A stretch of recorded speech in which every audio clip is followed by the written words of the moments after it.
Comment augmenter l'intelligence globale du monde en 10 minutes? En lisant ce titre que j'ai choisi et que j'assume, j'ai 3 types de réflexions. Premièrement, c'est de la folie, c'est de l'utopie, c'est extrêmement prétentieux. En même temps, ce serait bien. La deuxième, c'est: est-ce qu'on a 10 minutes? Est-ce que notre bêtise ne va pas entraîner un réchauffement climatique qui entraînera l'augmentation du nombre de réfugiés, l'augmentation de la concurrence entre nous et l'augmentation, sous la pression des événements, de notre propre bêtise? Est-ce qu'on a 10 minutes pour endiguer ce cycle?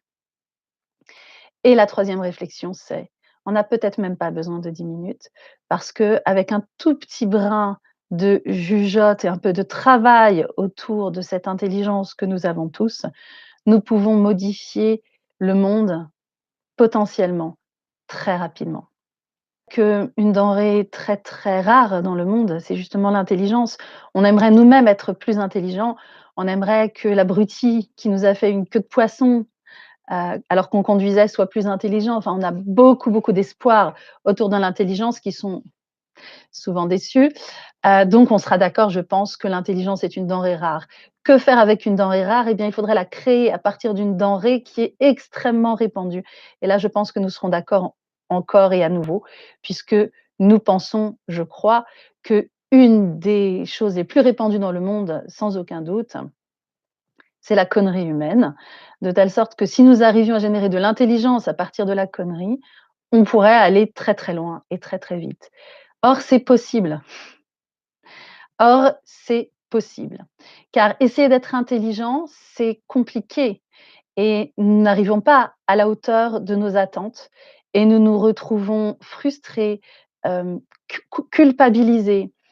Nous nous jugeons nous-mêmes, nous nous mettons à juger les autres, nous refoulons nos difficultés et on se retrouve dans un cercle très étriqué de jugement de soi, de jugement de l'autre, de tristesse qui augmente notre bêtise. Donc essayer d'être intelligent, ça marche pas trop, trop. Par contre, essayer d'être bête, c'est accessible à tout le monde. C'est pas vrai en fait, c'est un travail réel. Mais à partir du moment où on accepte notre bêtise, nos erreurs, nos défauts, nos vulnérabilités dans un cadre qui est un cadre protégé, qui est un cadre sûr, eh bien nous arrivons, au lieu de les refouler, à les défouler, à les catharsiser, enfin à les faire sortir de nous-mêmes, de telle sorte que nous arrivons à accéder à cette intelligence qui est la nôtre. L'énergie que nous consacrions à cacher nos défauts, nos faiblesses, nous la consacrons à réellement développer nos capacités de les dépasser et de donner le meilleur de nous-mêmes.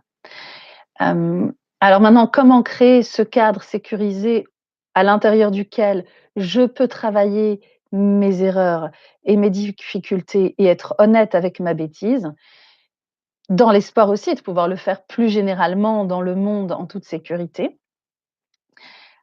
Comment créer cet espace? Il y a une chose, une méthode que parmi d'autres, hein, mais que j'apprécie énormément et qui est extrêmement puissante parce qu'elle peut se développer très rapidement, qui est l'écoute mutuelle. L'écoute mutuelle se fonde sur 2 principes. Premièrement, la solution, c'est moi qui l'ai.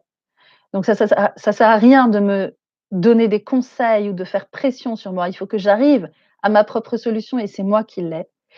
Et la deuxième, c'est que les nuages qui obscurcissent ma capacité de voir la solution et les ressources qui sont les miennes, ces nuages-là, ils sont solubles dans l'écoute bienveillante qui permet la catharsis, qui permet les pleurs, qui permet les cris si nécessaire, toute chose qui nous autorise à dépasser nos peurs, nos colères, nos tristesses, qui ne nous permettent pas, qui sont un frein à l'expression de notre capacité de vie et d'intelligence. Ce sont les 2 principes.